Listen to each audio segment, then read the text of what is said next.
நமது KC Trichy YouTube சேனலை subscribe பண்ணுங்க. Like, share and comment.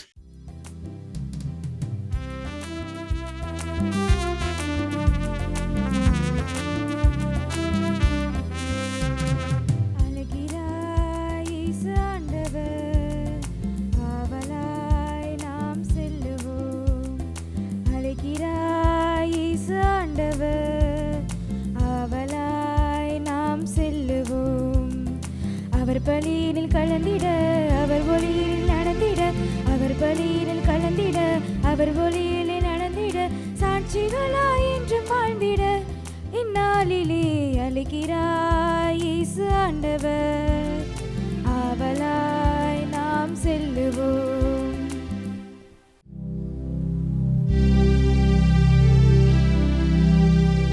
தந்தை, மகன், தூய ஆவியாரின் பெயராலே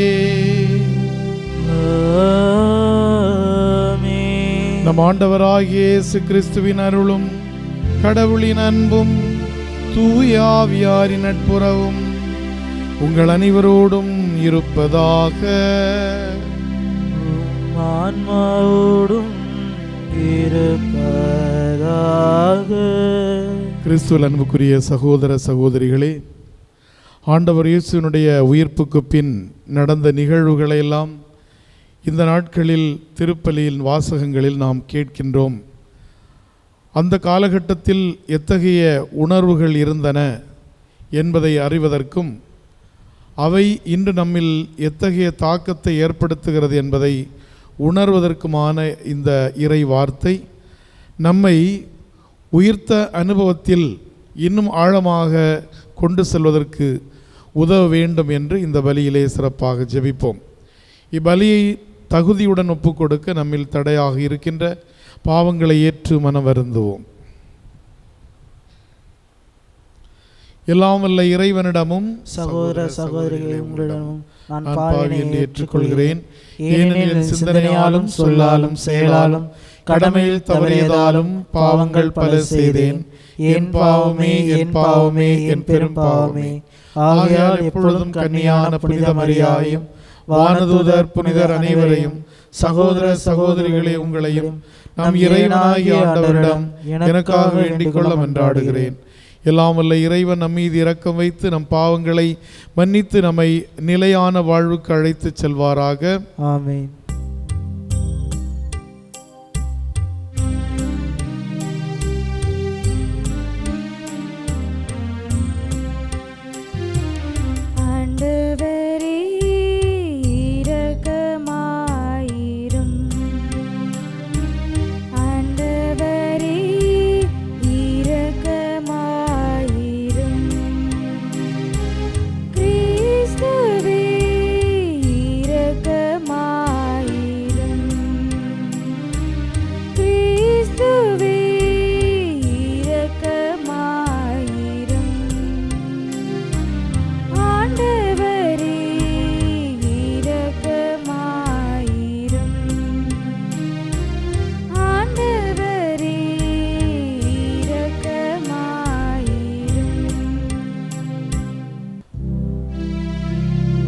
மன்றாடுவோமாக.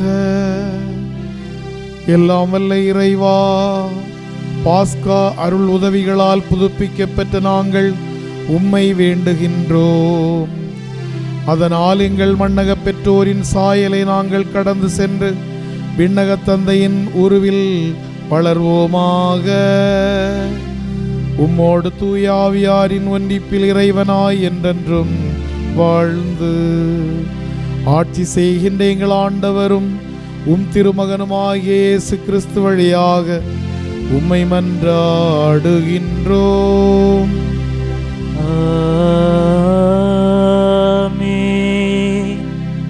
முதல் வாசகம். அனைவரும் தூய ஆவியால் ஆட்கொள்ளப்பட்டவர்களாய் கடவுளின் வார்த்தைகளை துணிவுடன் எடுத்து கூறினர். திருத்தூதர் பணிகள் நூலில் இருந்து வாசகம். அதிகாரம் 4, இறைவசனங்கள் 23 31 வரை. அந்நாள்களில் விடுதலை பெற்ற சீடர்கள் தங்களை சேர்ந்தவர்களிடம் வந்து, தலைமை குருக்களும் மூப்பர்களும் தங்களுக்கு கூறிய யாவற்றையும் அறிவித்தார்கள். இவற்றை கேட்ட யாவரும் ஒரே மனத்துடன் தங்கள் குரலை கடவுள் பால் எழுப்பி பின்வருமாறு மன்றாடினர். ஆண்டவரே, விண்ணுலகையும் மண்ணுலகையும் கடலையும் அவற்றிலுள்ள அனைத்தையும் படைத்தவர் நீரே. எங்கள் தந்தையும் உம் ஊழியருமாகிய தாவீது வாயிலாக தூய ஆவி மூலம் வேற்றினத்தார் சீறி எழுவதேன்? மக்களினங்கள் வீணாக சூழ்ச்சி செய்வதேன்? பூவுலகின் அரசர்களும் தலைவர்களும் ஆண்டவருக்கும் அவர் தம் மெசியாவுக்கும் எதிராக அணிவகுத்து நின்றனர் என்று உரைத்தீர்.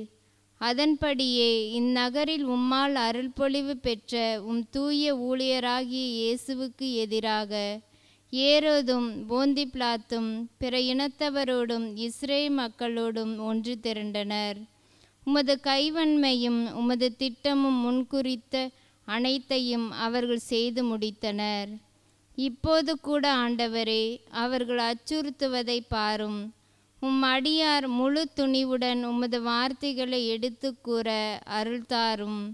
உமது தூய ஊழியர் இயேசுவின் பெயரால் உமது கையை நீட்டி நோயுற்றோருக்கு நலமளியும். அடையாளங்களும் அருஞ்செயல்களும் நடைபெற செய்யும். இவ்வாறு மன்றாடியவுடன் அவர்கள் கூடியிருந்த இடம் அதிர்ந்தது. அவர்கள் அனைவரும் தூய ஆவியால் ஆட்கொள்ளப்பட்டவர்களாய் கடவுளின் வார்த்தைகளை துணிவுடன் எடுத்து கூறினர். ஆண்டவரின் அருள்வாக்கு. இறைவனுக்கு நன்றி. பதிலுரை பாடல் பல்லவி. ஆண்டவரே, உம்மிடம் அடைக்கலம் புகுவோர் அனைவரும் பேறு பெற்றோர். வேற்றினத்தார் சீறி எழுவதேன்? மக்களினங்கள் வீணாக சூழ்ச்சி செய்வதேன்? ஆண்டவருக்கும் அவர் தம் அருள் பொழிவு பெற்றவருக்கும் எதிராக பூவுலகின் அரசர்கள் அணிவகுத்து நிற்கிறார்கள். ஆள்வோர் ஒன்று கூடி சதி செய்கின்றார்கள். அவர்கள் பூட்டிய தலைகளை தகர்ப்போம், அவர்கள் வைத்த கண்ணிகளை நம்மிடமிருந்து அறுத்தெறிவோம் என்கிறார்கள். பல்லவி. ஆண்டவரே, உம்மிடம் அடைக்கலம் புகுவோர் அனைவரும் பேறு பெற்றோர். விண்ணுலகில் வீற்றிருப்பவர் எள்ளி நகைக்கின்றார். என் தலைவர் அவர்களை பார்த்து ஏளனம் செய்கின்றார். அவர் சினமுற்று அவர்களை மிரட்டுகின்றார். கடுஞ்சினத்தால் அவர்களை கலங்கடிக்கின்றார். என் திருமலையாகிய சியோனில் நானே என் அரசரை திருநிலைப்படுத்தினேன். பல்லவி. ஆண்டவரே, உம்மிடம் அடைக்கலம் புகுவோர் அனைவரும் பேறு பெற்றோர்.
ஆண்டவர் உங்களோடு இருப்பாராக.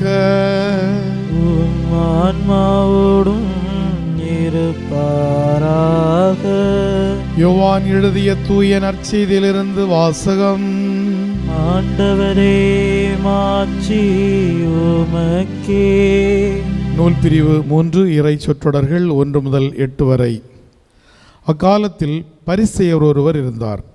அவர் பெயர் நிக்கோதேம். அவர் யூத தலைவர்கள் ஒருவர். அவர் ஓர் இரவில் இயேசுவிடம் வந்து, ரபி, நீர் கடவுளிடமிருந்து வந்த போதகர் என்பதை நாங்கள் அறிவோம். கடவுள் தம்மோடு இருந்தாலன்றி நீர் செய்யும் இவரும் அடையாளங்களை யாரும் செய்ய இயலாது என்றார். இயேசு அவரை பார்த்து, மறுபடியும் பிறந்தாலன்றி எவரும் இறையாட்சியை காண இயலாது என மிக உறுதியாக உமக்கு சொல்கிறேன் என்றார்.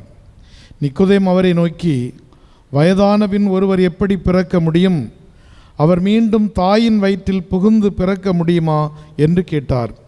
இயேசு அவரை பார்த்து, ஒருவர் தண்ணீராலும் தூய ஆவியாராலும் பிறந்தாரன்றி இறையாட்சிக்கு உட்பட இயலாது என்று மிக உறுதியாக உமக்கு சொல்லுகிறேன். மனிதரால் பிறப்பவர் மனித இயல்பை உடையவர், தூய ஆவியால் பிறப்பவர் தூய ஆவியின் இயல்பை உடையவர். நீங்கள் மறுபடியும் பிறக்க வேண்டும் என்று நான் உமக்கு கூறியது பற்றி நீர் வியப்படைய வேண்டாம். காற்று விரும்பிய திசையில் வீசுகிறது, அதன் ஓசை உமக்கு கேட்கிறது, ஆனால் அது எங்கிருந்து வருகிறது என்றும் எங்கு செல்கிறது என்றும் உமக்கு தெரியாது. தூய ஆவியால் பிறந்த அனைவருக்கும் இது பொருந்தும் என்றார். ஆண்டவரின் அருள்வாக்கு. கிறிஸ்துவே உமக்கு புகழ். இயேசுவில் அன்புக்குரிய சகோதர சகோதரிகளே, இன்றைய நற்செய்தியில் நாம் ஒரு மிக முக்கியமான மனிதரை பற்றி பார்க்கிறோம். ஒரு பரிசேயர், யூத தலைவர். அவர் பெயர் நிக்கோதேம். யூத தலைவர்கள் ஒருவராக இருந்த அவர் இயேசுவை பார்ப்பதற்கு ஒரு இரவு நேரத்திலே வருகிறார். ஒருவேளை அவரை பொறுத்தவரையில் இயேசுவை குற்றம் சாட்டிய நிலையில் இருந்திருக்கக்கூடிய ஒரு நபராக இருந்திருக்கும். யூத தலைவர்கள் இயேசுவை துன்புறுத்தியவர்கள், அவருக்கு தீர்ப்பளித்தவர்கள், அவரை கொல்ல வேண்டும் என்று கட்டாயப்படுத்தியவர்கள். இந்த நிலையில் நிக்கோதேம் என்று சொல்லக்கூடியவர் இயேசுவை காண்பதற்கு இரவு நேரத்தில் வருகின்றார் என்றால், ஒருவேளை அவரை மற்றவர்கள் பார்க்கின்ற போது தவறாக எடுத்துக்கொள்வார்கள் அல்லது ஏற்றுக்கொள்ள மாட்டார்கள் என்ற ஒரு எண்ணத்தில் கூட அவர் பயந்து அந்த நேரத்தில் வந்திருக்கலாம். பகலில் வந்தால் எல்லோரும் பார்த்து விடுவார்கள் என்று அஞ்சி இரவு நேரத்திலே வந்திருக்கலாம். அவர் இயேசுவிடம் பேசுகின்ற போது மீண்டும் பிறக்க வேண்டும் என்ற ஒரு அறிவுறுத்தல் அவருக்கு கொடுக்கப்படுகிறது. அந்த மீண்டும் பிறத்தல் என்பது அவருக்கு ஒரு குழப்பமான ஒரு அறிவைத்தான் கொடுக்கிறது அல்லது குழப்பத்தை கொடுக்கிறது. புரிந்து கொள்வதற்கு அவ்வளவு எளிதாக உரிய ஒன்று அல்ல. எப்படி ஒருவர் மீண்டும் பிறக்க முடியும் என்ற கேள்விகள் எழுகின்றன. அந்த கேள்வியே அவருக்கு பலத்தையும் கொடுக்கின்றது, வலிமையை கொடுக்கின்றது. அச்சத்தோடு வந்த அவருக்கு வலிமையை கொடுத்தது அந்த கேள்விதான். அன்புக்குரியவர்களே, இதே நிலையை முதல் வாசகத்தில் நாம் தொடர்பு படுத்தி பார்க்கின்ற போது திருத்தூதர்கள் வலிமை அடைந்திருக்கின்றார்கள். தொடக்கத்திலே இயேசு கிறிஸ்துவினுடைய இறப்புக்கு பின்பு சிதறடிக்கப்பட்டவர்கள், பயந்து ஒளிந்தவர்கள், இயேசுவை முழுமையாக நம்பிய பின்பு, இயேசுவினுடைய உயிர்ப்பை முழுமையாக நம்பிய பின்பு, இயேசு அவர்களுக்கு தோற்றமளித்த பின்பு அவர்கள் வலிமை அடைகின்றார்கள். வேறு எந்த சக்தியாலும் அவர்களை நிறுத்த முடியவில்லை. அவர்களுடைய போதனையை நிறுத்த முடியவில்லை, அவர்களுடைய பணிகளை நிறுத்த முடியவில்லை, தடுத்து நிறுத்த முடியவில்லை என்பதுதான் அவர்களுக்கு உள்ளார்ந்த விதத்தில் கிடைக்கப்பெற்ற ஒரு ஆற்றலும் அவர்கள் பெற்றுக்கொண்ட ஒரு உத்வேகமும் என்று சொல்ல வேண்டும். அன்புமிக்கவர்களே, அவர்கள் ஏற்கனவே இயேசுவை பார்த்து நம்பியவர்கள். எனவே அவர்கள் ஆற்றல் பெற்று விட்டார்கள், அவர்கள் வலிமை அடைந்து விட்டார்கள். இனி எந்த ஒரு சக்தியாலும் அவர்களை நிறுத்திவிட முடியாது. எனவே தொடர்கின்றார்கள் அவர்கள் பணியை. இயேசுவை எதிர்த்த குழுவிலிருந்து, கூட்டத்திலிருந்து யூத தலைவர்கள் ஒருவர் இயேசுவை காண வருகின்ற போது மற்றவர்கள் என்ன நினைப்பார்களோ, என்ன சொல்லுவார்களோ என்று பயந்து இரவு நேரத்திலே வந்த அவர், நீர் மீண்டும் பிறக்க வேண்டும் என்று சொல்லி அந்த மீண்டும் பிறத்தல் என்பதற்கு விளக்கத்தை அறிந்த பின்பு, விளக்கத்தை கேட்ட பின்பு, தூய ஆவியாரால் பிறக்கக்கூடியவர்கள் எப்படி இருப்பார்கள், மனித நிலையில் பிறப்பவர்கள் எப்படி இருப்பார்கள் என்பது தெரிந்த பின்பு அவர் வலிமை அடைகின்றார். அன்புக்குரியவர்களே, இந்த திருத்தூதர்களும் சரி, இயேசுவை எதிர்த்த குழுவில் இருந்து வந்த இந்த நிக்கோதேமும் சரி, வலிமை அடைந்தவர்களாக இருக்கின்றார்கள். அவர் பயந்தவராக இருந்தாலும் அவர் உறுதி வேண்டும் என்ற நிலையில் இருக்கின்றார். இயேசுவினுடைய அந்த அறிவுறுத்தல் எத்தகையது என்பதை உணர்வதற்கு அவர் தயாராக இருக்கின்றார். இயேசு மீண்டும் பிறக்க வேண்டும் என்று சொல்லுகின்ற போது அதன் உண்மையான அர்த்தம் என்ன என்பதை புரிந்து கொண்டு இயேசுவோடு இருக்க வேண்டும் என்பதுதான் அவருடைய ஆர்வம். அன்புமிக்கவர்களே, திருத்தூதர்கள் அஞ்சியவர்கள், ஆனால் உறுதியடைந்து விட்டார்கள். அதே போன்று இந்த நிக்கோதேமும் மீண்டும் பிறக்க வேண்டும் என்பதை மன உறுதியோடு பிறக்க வேண்டும், மன வலிமையோடு பிறக்க வேண்டும், அதுவும் ஆவியானவரால் ஆட்கொள்ளப்பட்டவர்களாக பிறக்க வேண்டும் என்ற ஒரு எண்ணத்தை வளர்த்து கொண்ட பின்பு அவரையும் யாராலும் நிறுத்த முடியவில்லை. அன்புமிக்கவர்களே, உயிர்ப்பு அனுபவம் என்பது இதுதான். உயிர்ப்பை ஒரு நிகழ்வாக பார்க்கக்கூடியவர்களுக்கு அண்டி நின்று தள்ளி நின்று தூரத்தில் நின்று பார்க்கத்தான் முடியுமே ஒழிய அந்த உயிர்ப்பை ஒரு அனுபவமாக பெற்றுக்கொள்ள முடியாது. எந்த ஒரு மனிதன் உயிர்ப்பை ஒரு அனுபவமாக பெற்றுக்கொள்ளுகின்றானோ அவன் வாழ்க்கையிலே மாறுபட்ட மனிதனாக, முற்றிலும் மாறுபட்ட மனிதனாக, அவன் வலிமை பெற்ற மனிதனாக, அச்சம் நடுக்கம் மாறி மன உறுதியோடு வாழக்கூடிய மனிதனாக வாழ்வான் என்பதை நிக்கோதேம் நமக்கு உணர்த்துகிறார். நாமும் நம்முடைய வாழ்க்கையிலே மீண்டும் பிறத்தல் என்றால் என்ன என்பதை பற்றியும், அது ஒரு முறைத்தான் பிறக்க முடியுமா அல்லது நாம் புதிய மனிதர்களாக வாழ வேண்டும் என்று நினைக்கின்ற போதெல்லாம் மீண்டும் பிறத்தல் என்பது அவசியமாகிறதா என்பதை எண்ணி பார்ப்போம். மீண்டும் பிறப்பதற்கு நாம் என்ன செய்ய வேண்டும் என்பதை இந்த இறை வார்த்தை மிக தெளிவாக நமக்கு உணர்த்துகின்றது. அதன் அடிப்படையிலே வாழ முயல்வோம். இறைவன் நம் ஒவ்வொருவரையும் நிறைவாய் ஆசீர்வதிப்பாராக. ஆமேன்.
சகோதர சகோதரிகளே, நாம் ஒப்புக் கொடுக்கும் இப்பலி எல்லாம் வல்ல தந்தையாகிய இறைவனுக்கு ஏற்றதாகும்படி மன்றாடுவோம்.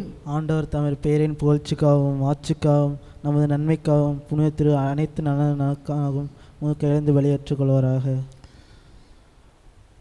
ஆண்டவரே, அக்களிப்புறம் திரு அவையின் காணிக்கைகளை ஏற்றுக்கொள்ள உம்மை வேண்டுகின்றோம். இப்பெரும் மகிழ்ச்சிக்குரிய காரணத்தை நீர் தந்திருப்பதால் அதன் பயனாகிய முடிவில்லா பேரின்பத்தையும் எங்களுக்கு அருள்வீராக. எங்கள் ஆண்டவராகிய கிறிஸ்து வழியாக உம்மை மன்றாடுகின்றோம். ஆமென். ஆண்டவர் உங்களோடு இருப்பாராக. உம் ஆன்மாவோடும் இருப்பாராக. இதயங்களை மேலே எழுப்புங்கள். ஆண்டவரிடம் எழுப்பியுள்ளோம். நம் இறைவனாகிய ஆண்டவருக்கு நன்றி கூறுவோம். அது தகுதியும் நீதியும் ஆனது. ஆண்டவரே, எக்காலத்திலும் உம்மை புகழ்ந்துரைப்பதும் எல்லாவற்றுக்கு மேலாக எங்கள் பாஸ்காவாகிய கிறிஸ்து பலியான இச்சிறப்பான காலத்தில் உம்மை இன்னும் மிகுதியாக வாழ்த்தி போற்றுவதும் மெய்யாகவே தகுதியும் நீதி நீதியுமாகும், எங்கள் கடமையும் மீட்புக்குரிய செயலுமாகும். கிறிஸ்து எங்களுக்காக இன்னும் தொடர்ந்து தம்மை கையளித்து உமது திருமுனிடையராது பரிந்து பேசி எங்களை பாதுகாத்து வருகின்றார். பலியான அவர் இனிமேல் சாக மாட்டார், கொலை செய்யப்பட்டவர் என்றும் வாழ்கின்றார். ஆகவே பாஸ்கா மகிழ்ச்சி பொங்க அனைத்துலகின் மாந்தர் அனைவரும் மக்களிக்கின்றனர். அவ்வாறே ஆற்றல் மிக்கோரும் அதிகாரம் கொண்ட தூதர்களும் உமது மாட்சியை புகழ்ந்து முடிவின்றி பாடுவதாவது: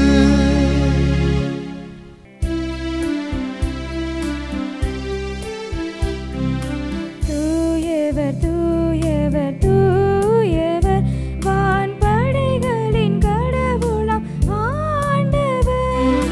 விண்ணகமும் மண்ணகமும் உமது மாட்சியால் நிறைந்துள்ளன.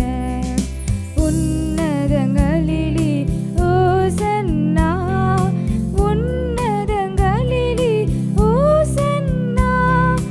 ஆண்டவர் பெயரால் வருகிறவர் ஆசி பெற்றவர். உன்னதங்களிலே ஓசன்னா, உன்னதங்களிலே ஓசன்னா.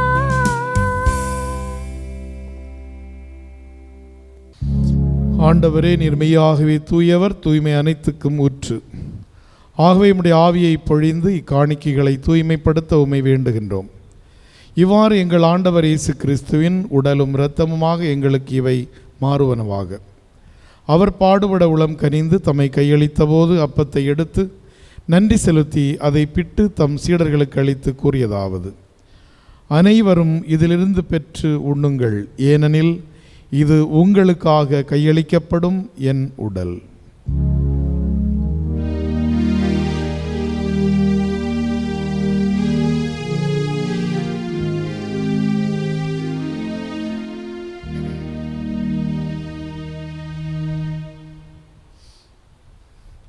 அவ்வண்ணமே இரவு விருந்தை அருந்திய பின் கிண்ணத்தையும் எடுத்து மீண்டும் உமக்கு நன்றி கூறி தம் சீடர்களுக்கு அளித்து அவர் கூறியதாவது: அனைவரும் இதிலிருந்து பெற்று பருகுங்கள், ஏனெனில் இது புதிய நிலையான உடன்படிக்கைக்குரிய என் இரத்தத்தின் கிண்ணம். இது பாவ மன்னிப்புக்கென்று உங்களுக்காகவும் பலருக்காகவும் சிந்தப்படும். இதை என் நினைவாகச் செய்யுங்கள்.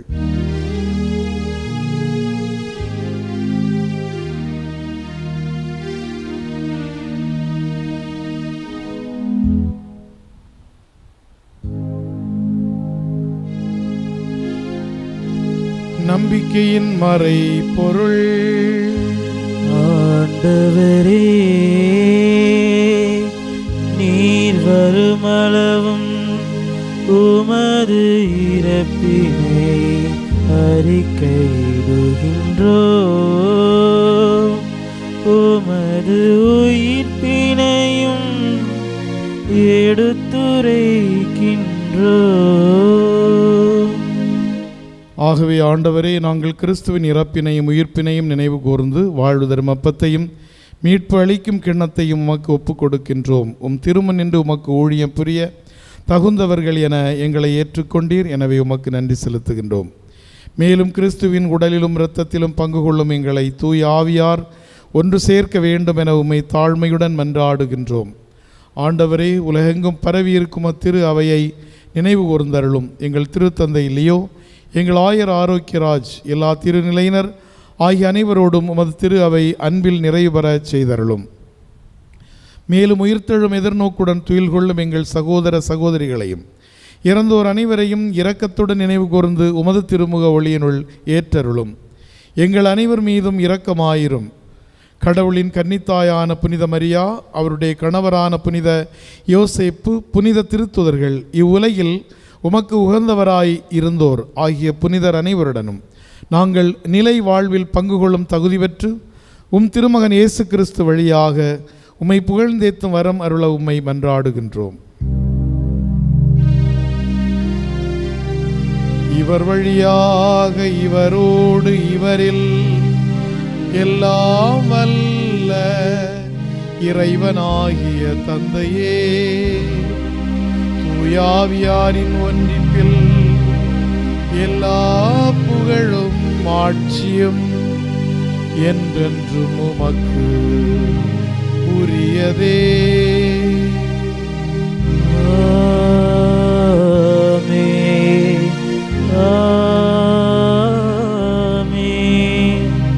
ஆமென். மீட்பரின் கட்டளையால் கற்பிக்கப்பட்டு இறை படிப்பினையால் பயிற்சி பெற்ற நாம் துணிந்து மன்றாடுவோம்.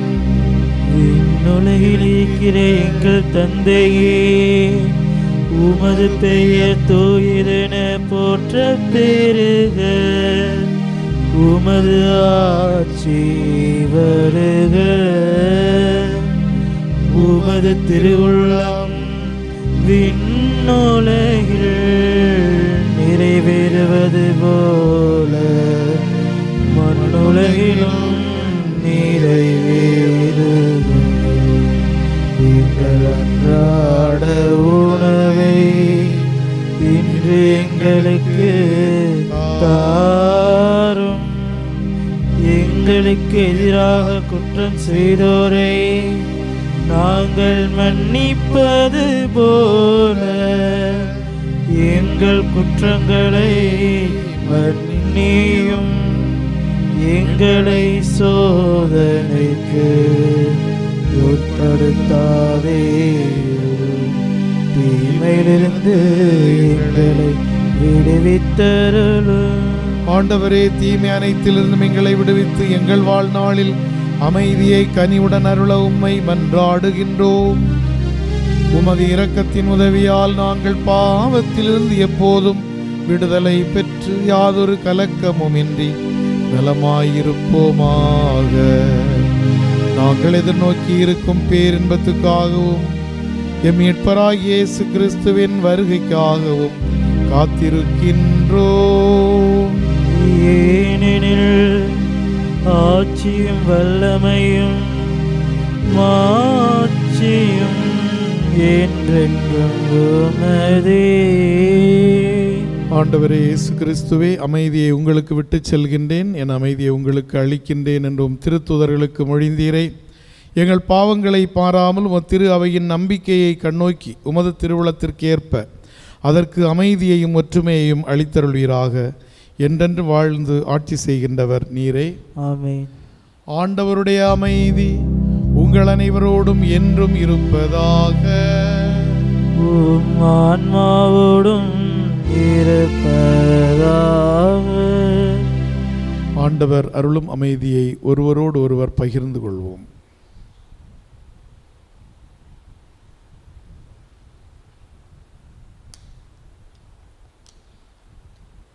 உலகின் பாவங்களை போக்கும் இறைவனின் செமரியே, எங்கள் மேல் இரக்கமாயிரம். உலகின் பாவங்களை போக்கும் இறைவனின் செமரியே, எங்கள் மேல் இரக்கமாயிரம். உலகின் பாவங்களை போக்கும் இறைவனின் செமரியே, எங்களுக்கு அமைதியை அளித்தருளும்.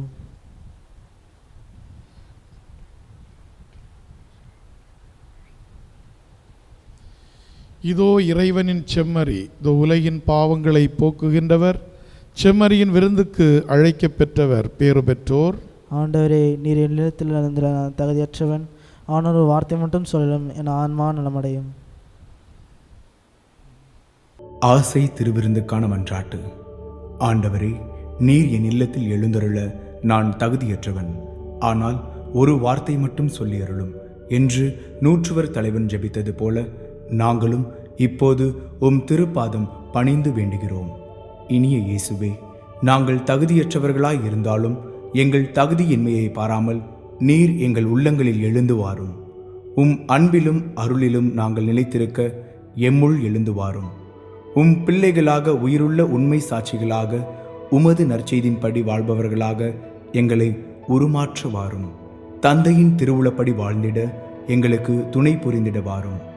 நன்மை செய்வதில் ஆர்வமுள்ளவர்களாய், தீமைகள் அனைத்திலிருந்தும் விடுதலை பெற்றவர்களாய் வாழவும் எங்களை வழிநடத்த வாரும். எல்லா நலன்களும் வளங்களும் எங்களை நிரப்ப வாரும். ஆமேன். மன்றாடுவோமாக. ஆண்டவரே, நிலையான மறை நிகழ்வுகளால் நீர் புதுப்பிக்க திருவுளமான மக்களை கனிவுடன் கண்ணோக்கியருள உம்மை வேண்டுகின்றோம். அதனால் நாங்கள் மாட்சிக்குரிய உடலின் அழிவற்ற உயிர்த்தெழுதலுக்கு வந்து சேர அருள்வீராக. எங்கள் ஆண்டவராகிய கிறிஸ்து வழியாக உம்மை மன்றாடுகின்றோம்.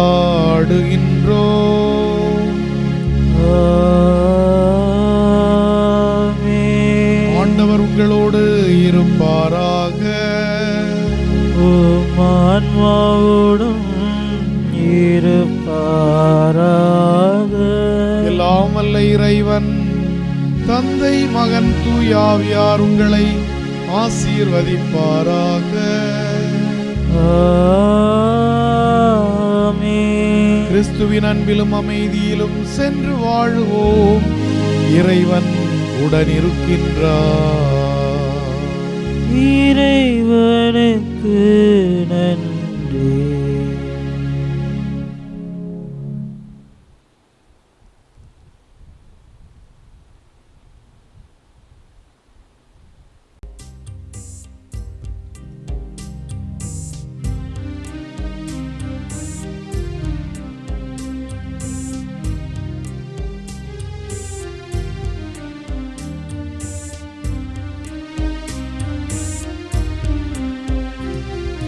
ஞானம் நீரை கன்னிகையே, நாதனை தாங்கிய ஆலயமே. ஞானம் நீரை கன்னிகையே, மாண்புயரீது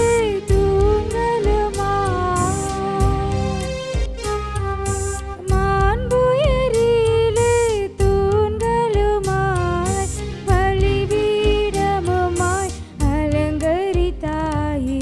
ஞானம் நிறை கன்னிகையே, பாவ நிழலே அணுகா பாதுகாத்தாருணையே பரமன். பாவ நிழலே அணுகா தாயுதரன் நீ தரித்திடவே. தாயுதரன் நீ தரித்திடவே, தனதோரமல தலமென கொண்டார். ஞானம் நிறை கன்னிகையே, ஞானம் நிறை கன்னிகையே.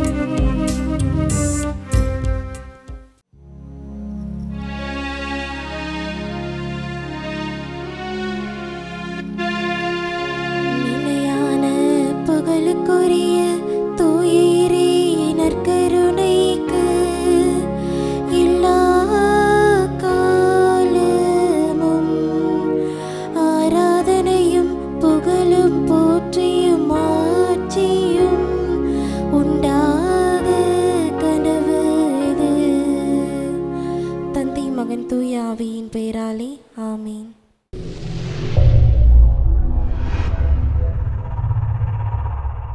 நமது கேசி ட்ரிச்சி யூடியூப் சேனலை சப்ஸ்கிரைப் பண்ணுங்க. Like, share and comment.